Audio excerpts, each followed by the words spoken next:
Assalamualaikum warahmatullahi wabarakatuh. Perkenalkan, nama saya Oktavia Wulandari, BP 2001021024, kelas 1A D3 Teknik Sipil, jurusan Teknik Sipil, Politeknik Negeri Padang. Baiklah, perkenankan saya untuk menjelaskan sedikit tentang realitas remaja saat ini dan solusi memperbaikinya. Baiklah, saya akan menjelaskan tentang realitas akhlak remaja Islam saat ini dan solusi memperbaikinya. Adapun yang pertama yaitu pengertian akhlak.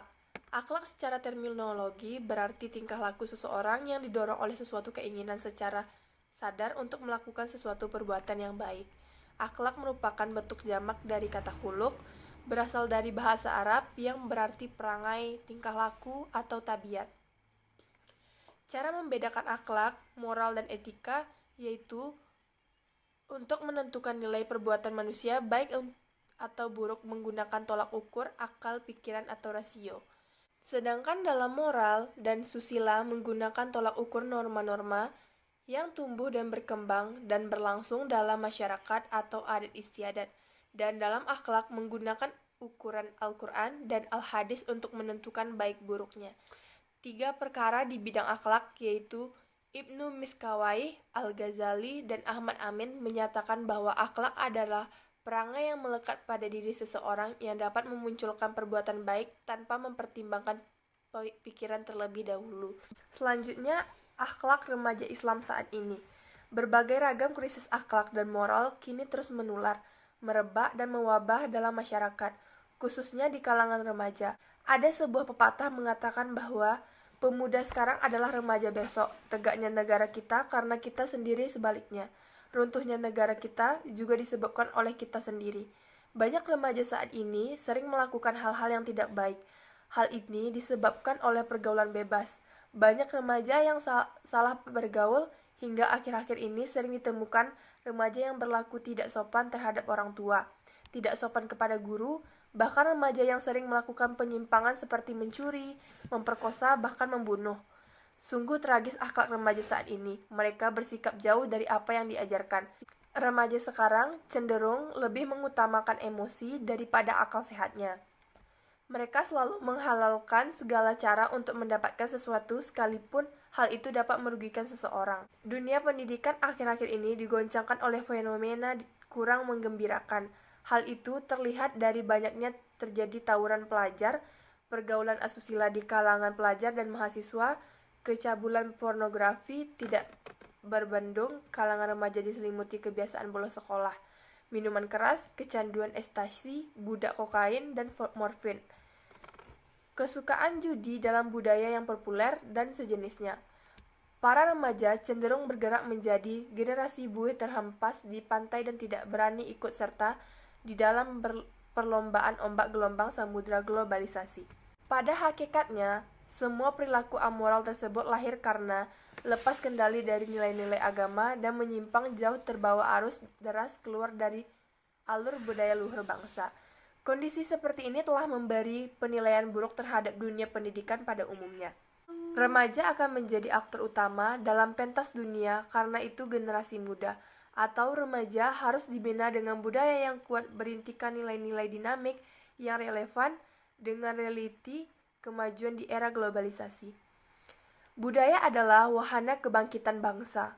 Maju mundurnya suatu bangsa ditentukan oleh kekuatan budayanya. Keutuhan budaya tertumpu kepada individu dan himpunan institut masyarakat yang memiliki kapasitas berkemampuan dalam mempersatukan seluruh potensi yang ada. Perkembangan ke depan banyak ditentukan oleh peran remaja sebagai generasi penerus dan pewaris dengan kepemilikan ruang interaksi yang jelas menjadi agen sosialisasi guna menggerakkan kelanjutan survival kehidupan ke depan. Kecemasan atas penyimpangan perlakuan kemunduran moral dan akhlak, kehilangan kendali para remaja, sepatutnya menjadi kerisauan semua pihak. Ketahanan bangsa akan lenyap dengan lemahnya remaja. Kenakalan remaja lebih banyak disebabkan rusaknya sistem, pola, dan politik pendidikan. Kejahatan orang tua, luputnya tanggung jawab institut lingkungan masyarakat, impotensi di kalangan pemangku adat, hilangnya wibawa ulama, bergesernya fungsi lembaga pendidikan menjadi lembaga bisnis, dan profesi guru dilecehkan. Media massa merupakan satu mekanisme yang mempunyai pengaruh yang amat besar dan berkesan di dalam pembentuk kepribadian manusia. Ia merupakan agen sosialisasi yang memainkan peran penting di dalam menetapkan akhlak di dalam masyarakat. Media massa mampu mencorakkan hati budi yang berprofesi selama 24 jam. Media massa hendaknya mempunyai asas falsafat dan dasar-dasar komunikasi yang selaras dengan nilai-nilai akhlak keagamaan. Para petugas media hendaklah meningkatkan rasa tanggung jawab dan kewajiban mereka untuk memihak dan menegakkan nilai-nilai luhur seperti kebenaran, kejujuran, dan sebagainya. Gagasan dan tugas untuk membangun, menumpuk, dan meningkatkan mutu akhlak umat khasnya di kalangan remaja adalah suatu tanggung jawab yang besar.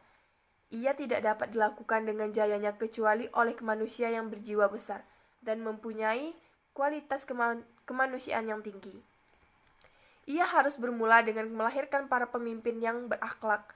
Dengan berpikiran positif, tidak pula harus ditunggu setelah semua remaja terpuruk ke dalam lumpur amoral, barulah upaya perbaikannya dilaksanakan dengan intensif. Diharapkan generasi ke depan dapat digiring menjadi taat aturan atau hukum dimulai dari lembaga keluarga dan rumah tangga dengan memperkokoh peran orang tua, ibu bapak, nenek mama, dan unsur masyarakat secara efektif dalam menularkan ilmu pengetahuan yang segar dengan tradisi luhur dan akidah yang baik kepada generasi pelanjut petumpu kepada cita rasa patah tumbuh hilang berganti. Apabila sains dipisah dari akidah syariah dan akhlak akan melahirkan saintis tak bermoral agama, konsekuensinya ilmu banyak dengan sedikit tidak peduli. Permasalahan sosial dan budaya sering mempengaruhi manusia. Hal tersebut merangkum tradisi, model tingkah laku, dan sarana serta rangsangan yang bersifat akhlak. Manusia memang sering terpengaruh dari lingkungannya dengan cara meniru serta mencontoh figur yang disanjung. Ia akan berusaha melaksanakan sesuatu yang disanjungi oleh masyarakatnya. Sebaliknya, perbuatan yang dianggap keji oleh lingkungannya, ia akan berusaha sedapat mungkin untuk menghindarinya. Manusia juga dipengaruhi oleh idolanya. Idola tersebut sering menjadi role model dalam kehidupan mereka. Manusia yang berperan menjadi role model tersebut antara lain ialah tokoh politik, artis, seniman, atlet, orang tua, guru, dan sebagainya. Meskipun Rasulullah adalah qudwah yang paling ideal bagi umat Islam, namun penghayatan nilai-nilai yang dibawa oleh Rasulullah hendaknya dipaparkan oleh golongan para idola tersebut. Mereka sewajarnya senantiasa berusaha menunjukkan contoh dan teladan yang terpuji agar dapat ditiru oleh generasi muda. Penghayatan golongan idola tersebut terhadap nilai-nilai yang luhur dan utama pasti akan mengukuhkan keyakinan generasi baru bahwa keutamaan dan keluhuran memang sebenarnya boleh dilaksanakan. Ia bukan zaman dahulu kala atau idealisme khalayak belakang. Tetapi sesungguhnya Rasulullah adalah suatu realiti yang tentunya harus dicontoh dan direalisasi oleh generasi masa kini. Kita semua pasti tidak menginginkan kenakalan remaja terjerumus ke dalam lembah dekadensi moral dan kenakalan remaja.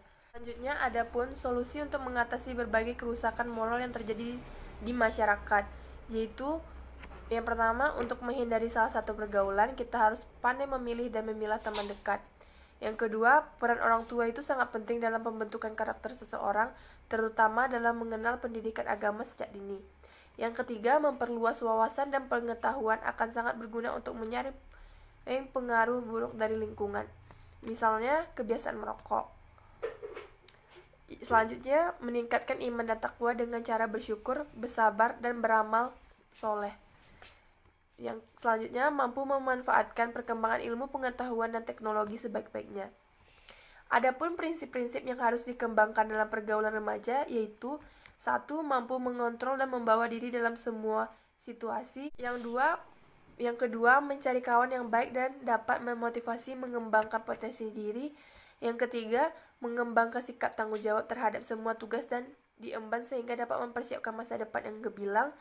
Yang keempat, mengembangkan kemampuan diri untuk mencapai presentasi ataupun kematangan diri sehingga memiliki kemampuan dan modal yang cukup untuk menyongsong masa depan.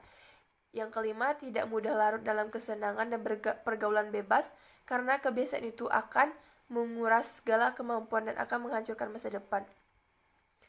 Agar remaja tidak terjebak ke dalam pergaulan bebas yang tidak sesuai dengan akhlak Islam, remaja perlu mengetahui beberapa hal. Yang pertama, hendaklah tidak memakai busana yang mendorong hasrat seksual. Yang kedua, hendaklah menghindari berpacaran yang tidak islami. Yang ketiga, jangan mencoba-coba menonton video porno melalui media apapun. Yang keempat, katakan tidak untuk meminum alkohol dan narkoba apapun bentuknya. Yang kelima, jangan terbawa arus kebudayaan barat yang cenderung pada sikap hedonisme dan materialisme. Jadi kesimpulannya bahwa akhlak merupakan bentuk jamak dari kuluk, berasal dari bahasa Arab yang berarti perangai, tingkah laku, atau tabiat.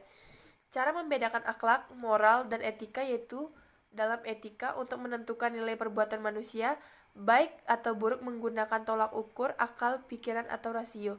Sedangkan moral dan susila menggunakan tolak ukur norma-norma yang tumbuh berkembang dan berlangsung dalam masyarakat atau adat istiadat. Dan dalam akhlak menggunakan Al-Quran dan Al-Hadis untuk menentukan baik buruknya. Sekian penjelasan tentang realitas akhlak remaja Islam saat ini dan solusi memperbaikinya dari saya. Apabila ada kata-kata yang salah dan kurang berkenan, mohon maaf. Assalamualaikum warahmatullahi wabarakatuh.